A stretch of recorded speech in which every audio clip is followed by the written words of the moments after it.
Hola, bienvenida y bienvenidos una semana más a Rendimiento Evolutivo. El original, el podcast sobre entrenamiento de resistencia donde vais a escuchar las ideas que otros podcasts repetirán dentro de 2 o 3 meses. En el episodio de hoy volvemos a los básicos, porque me doy cuenta que hace falta. En concreto, vamos a intentar aclarar un poco conceptos y desenmarañar todo lo que se ha ido creando en los últimos meses o años sobre el entrenamiento de zona 2, donde vamos a ver en qué consiste, qué beneficios tiene, qué mitos también hay en torno a este y sobre todo ponerlo en contexto y deciros cómo podemos ejecutarlo.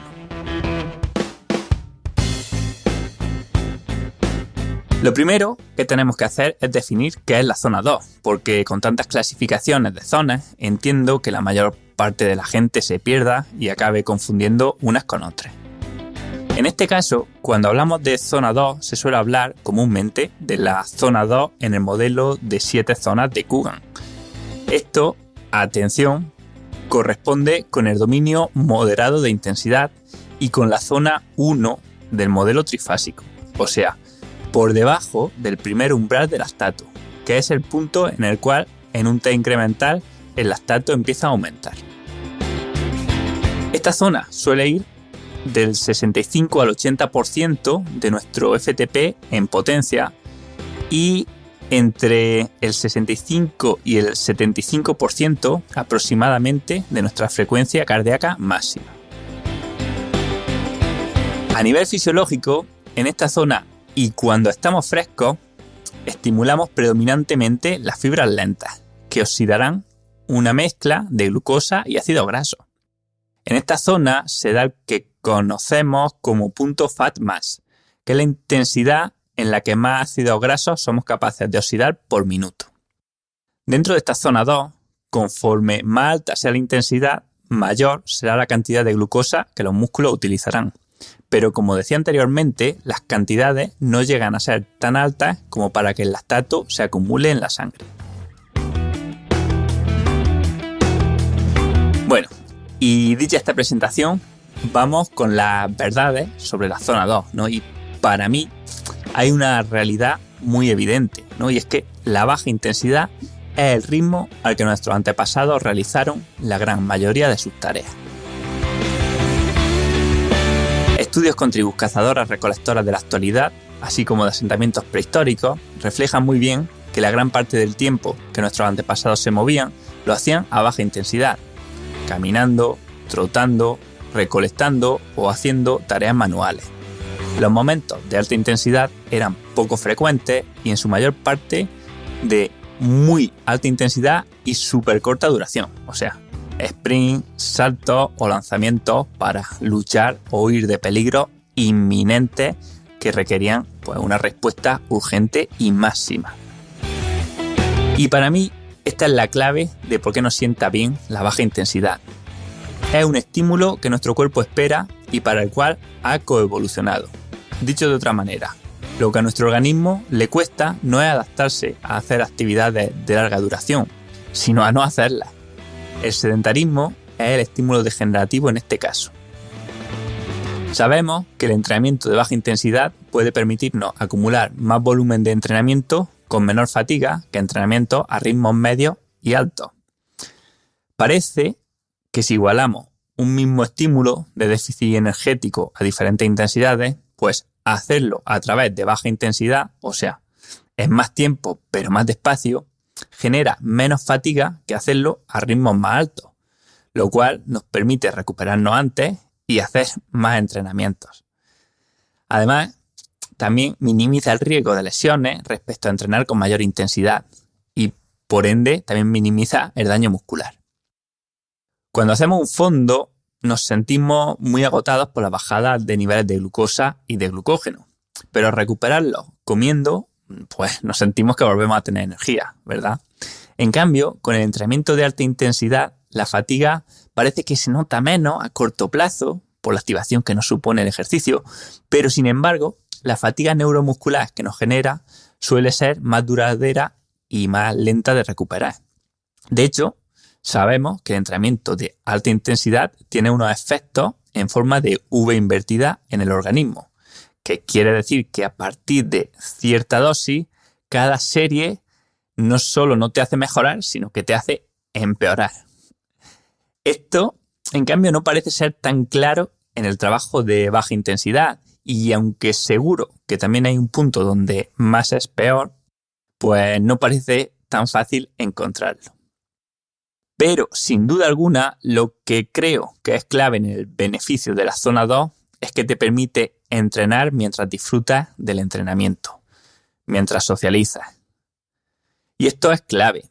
Permite la adherencia al entrenamiento y la continuidad en el mismo, algo que a largo plazo resulta clave, ¿no? Como ya he explicado en varios episodios. Por todo esto, y como ya sabéis, soy un firme defensor del trabajo en zona 2, pero sin ser radical y poniéndola en contexto, porque también hay algunos mitos o problemas sobre esta zona que conviene destacar.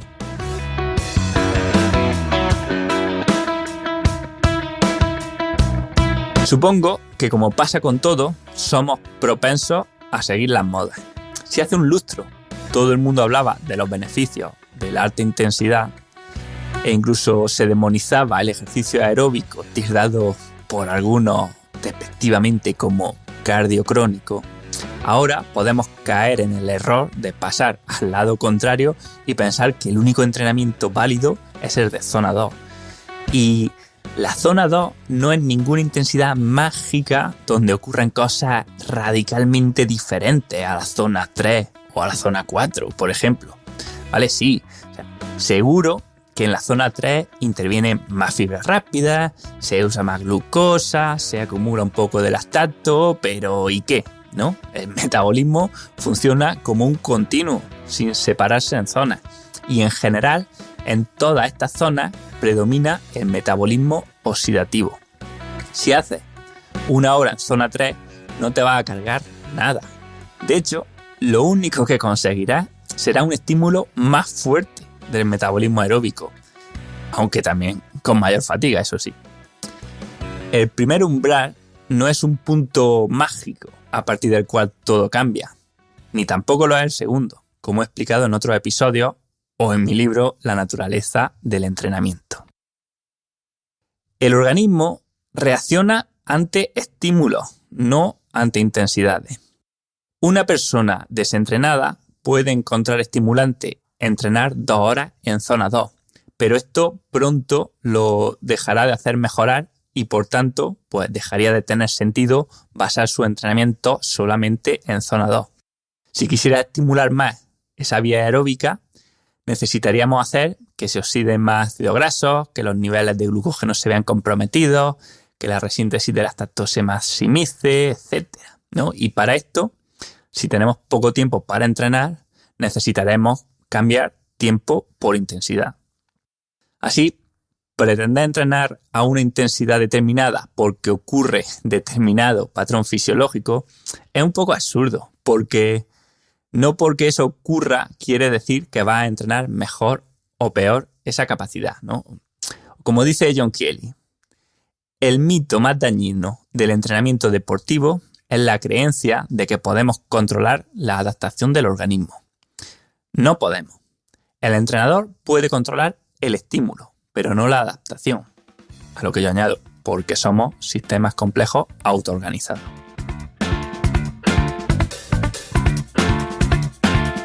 Otra de las ideas más extendidas en la tradición científica que rodea el entrenamiento ciclista es la de que hay que empezar las temporadas haciendo 2 o 3 meses de trabajo de baja intensidad, ¿no? Lo que conocemos como base, intentando no pasar del primer umbral y mucho menos del segundo, para generar esa base sobre la cual se cimentará todo el trabajo de intensidad posterior. Y como cualquier mito, pues este mito perdura por 3 cosas, ¿no? Una parte de verdad, ¿no? Unida al desconocimiento de cómo funciona el organismo y alineado con una narrativa simple construida alrededor de él. Y bueno, empecemos por la verdad. Al empezar a entrenar tras un parón, lo más lógico es ir aumentando de forma progresiva el estímulo de entrenamiento y la especificidad de este estímulo. Por ende, lo más lógico es empezar con estímulos de la mínima intensidad posible que nos puedan provocar un progreso sostenido. Otra parte de verdad es que los deportistas profesionales pasan la mayor parte del tiempo a estas intensidades y fundamentalmente, pues sí, lo hacen en el periodo de base, ¿no? Donde comúnmente se ha trabajado mucho volumen con poca intensidad. Pero de ahí a extrapolar que cualquier deportista debe hacer largas bases a baja intensidad o que el trabajo de alta intensidad inhibe o destruye las adaptaciones de base, como aún leemos en algunos libros, pues va un trecho muy grande donde se cometen algunos errores de calado, ¿no? El primero es que ya sabemos que el organismo funciona de forma integrada. El entrenamiento de alta intensidad no inhibe las adaptaciones de baja intensidad, sino al contrario. Tenemos amplísima evidencia de que, por ejemplo, el trabajo de alta intensidad hace mejorar mucho en esfuerzos submáximos, aumentando las adaptaciones relacionadas con las vías aeróbicas. Es tan simple como entender que si mejoras, por ejemplo, el peso que eres capaz de levantar en una repetición, pues va a aumentar también el peso que puedes levantar en 5 repeticiones, ¿no? Lo mismo con la resistencia, y por eso trabajos más intensos no van a evitar que se provoquen estas adaptaciones de base, aunque está claro que hay que controlar la magnitud de estos estímulos para no entrenar demasiado duro, demasiado pronto y quedarnos sin margen de progresión. Además, tampoco hay ningún motivo para pensar que periodos tan largos de base, entre 8 y 12 semanas, sin meter intensidad, sean adecuados, y sí que hay más evidencia de lo contrario, porque en tantas semanas las adaptaciones relacionadas, por ejemplo, con la capacidad anaeróbica o la fuerza, pues desaparecerán en gran medida si no se estimulan. Por todo esto, no vas a perder la temporada si metes trabajo de alta intensidad durante la base, y me parece un poco ridículo seguir viendo ciclistas que tienen que salir solos o en llano para no pasarse, o incluso se bajan y caminan por los repechos. Es totalmente ridículo y no tiene sentido. Espero que los ejemplos de ciclistas que compiten todo el año en ciclocross o en mountain bike, tipo Van der Poel, pues nos muestren que no importa o que no pasa nada por mantener todo el año los trabajos de alta intensidad, siempre y cuando se cumpla con los principios reales del entrenamiento.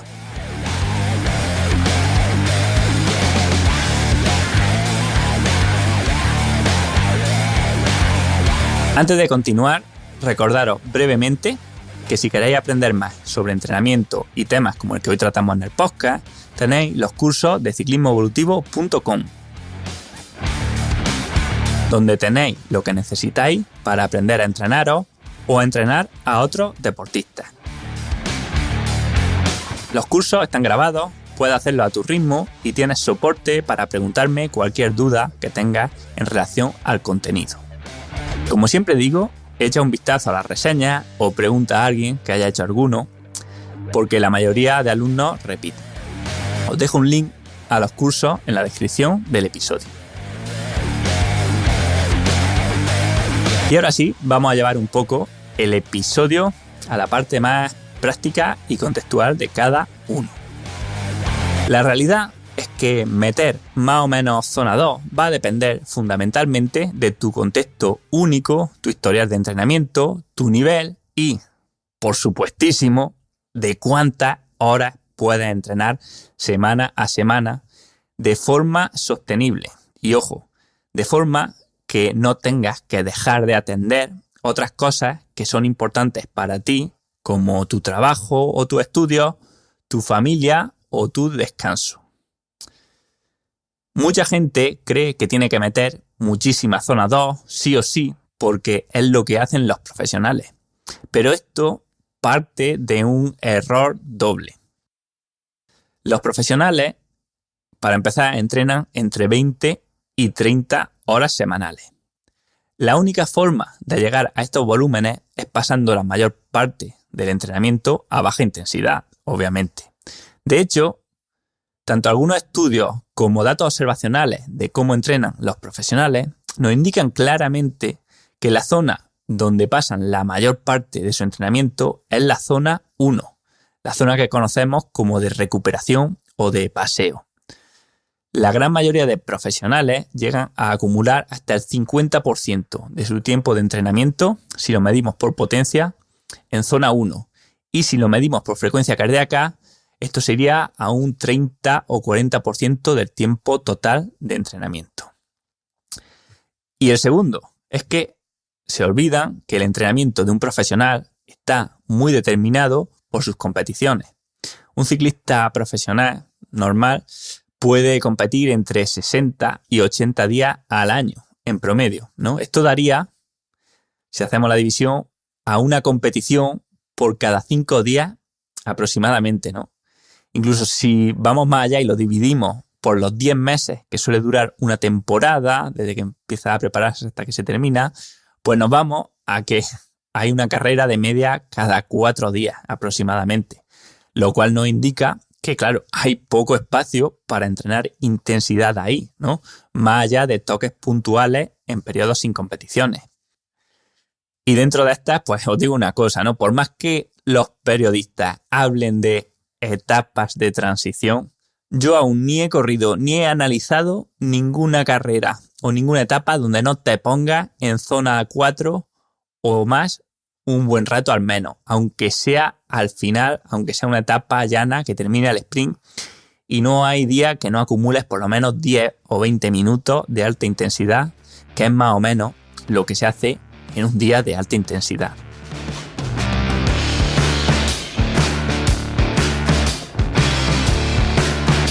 En el ciclismo profesional cada vez se tiende a hacer periodizaciones más basadas en bloques cortos donde se pueden estimular todas las intensidades todo el año, pero lógicamente con cierta progresión. Y ojo, creo que sigue teniendo todo el sentido del mundo que el entrenamiento de un profesional se base en la baja intensidad, independientemente de si está en un periodo de base, de intensidad o de pretemporada. Pero para un ciclista amateur que tiene poco tiempo para entrenar, no solo no es necesario, sino que en muchas ocasiones puede ser peor debido a los requisitos o los requerimientos de tiempo que le va a suponer y un tiempo que no va a poder dedicar a otras cosas. Por tanto, para decirte cuánto debes entrenar tú en zona 2, tengo que preguntarte, ¿cuánto tiempo tienes? Si tienes tiempo, intenta meter la mayor parte de tu rodaje en zona 2. Y si tienes mucho tiempo, usa la zona 2 baja o incluso la zona 1. Si tienes poco tiempo, en cambio, y quieres estimular el metabolismo oxidativo, pues tendrás que meter series o trabajos más fuertes en zona 3 o trabajos de zona 2 con toques de zona 4 o de zona 5, ¿no? Como te decía, guárdalo, el organismo solo entiende de estrés y no de zonas. En cuanto al control de la zona 2, bueno, ya sabéis que a mí me gusta entrenarla basándome o en el pulso o en la percepción de esfuerzo. ¿Por qué? Porque estos son marcadores más o menos sistémicos del efecto del entrenamiento en el organismo. Ejemplo, si tu zona 2 está entre 180 y 220 vatios, más o menos, y haces 4 horas, pues al principio del fondo tendrás una frecuencia cardíaca de más o menos, por ejemplo, 130, 140 pulsaciones y una percepción de esfuerzo de un 4 o 5 sobre 10. Pero si haces 4 horas, pues en la última hora, a esos mismos vatios, irás más o menos a 150 o 160 pulsaciones y a una percepción de esfuerzo de un 7 o un 8. ¿Es el mismo estímulo? Pues obviamente no lo es, ¿no? Con el paso de la hora y el desgaste energético, empiezas a usar más fibras rápidas, lo que aumenta el consumo de glucosa y por ende la producción de lactato. También aumenta tu consumo de oxígeno, la producción de cortisol, la adrenalina, etcétera, etcétera, ¿no? O sea, los efectos que tiene la cuarta hora en tu cuerpo se parecen más a que si hubiera ido en zona 3 o en zona 4 en la primera hora. La frecuencia cardíaca y sobre todo la percepción de esfuerzo sí que son capaces de recoger estos cambios internos que hacen que esa cuarta hora te genere un estímulo superior, pero no así la potencia. Y por eso, en zonas bajas, entrenar por frecuencia cardíaca o percepción de esfuerzo es superior si queremos controlar bien el estímulo que aplicamos y que siga siendo lo que buscamos. Luego, Además, mucha gente se obsesiona con mantener los vatios estables durante estos rodajes. Pero si bien no tenemos ninguna evidencia de que ir en zona 2 alta sea mejor que ir en zona 2 baja, pero más tiempo, pues menos evidencia tenemos aún de que ir a una potencia exacta sea mejor que ir variándola, ¿no? De hecho, raramente competirás en carreras donde tengas que ir a 200 vatios exactos durante 5 horas, ¿no? Entonces, ¿por qué te obliga a hacerlo entrenando?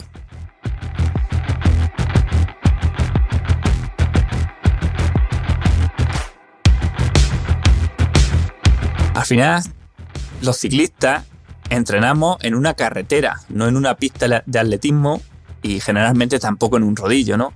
Y lo mejor para esto es adecuarse al terreno. Y es que hay muchas formas de conseguir el mismo estímulo. En mi opinión, las variaciones del ritmo reducen las lesiones, por ejemplo, al tener periodos donde no pedaleas. Además, te permiten adaptarte al terreno y al ritmo de los compañeros, si los llevas, y además, pues se parecen más a las competiciones. En definitiva, háztelo fácil. Ante la falta de evidencia de que mantener un ritmo estable o entrenar a una intensidad determinada sea mejor, hazlo de una forma que se ajuste a lo que sientes cada día, a cómo te encuentras, al recorrido, a las normas de tráfico, a tus compañeros de grupeta, etcétera, porque puedes conseguir el mismo estímulo disfrutándolo y pasándolo bien, saliendo por los recorridos, por los caminos que a ti te gustan, incluso pues parando, ¿por qué no?, a tomar algo en mitad de la ruta, que eso es algo de lo que hablaré en otro episodio. Pero por hoy hasta aquí el episodio. Espero que te haya gustado. Y si lo has hecho, te doy 2 opciones. La primera es que colabores y me invites a un café en el link de Stripe que te dejo en las notas del episodio para costear los gastos del podcast. Y si no, que me ayudes compartiendo este episodio con tus amigos, tus compañeras de grupeta o en redes sociales. Sin más, yo soy Manu Solarjona y esto es Rendimiento Evolutivo, el original. Nos escuchamos la semana que viene.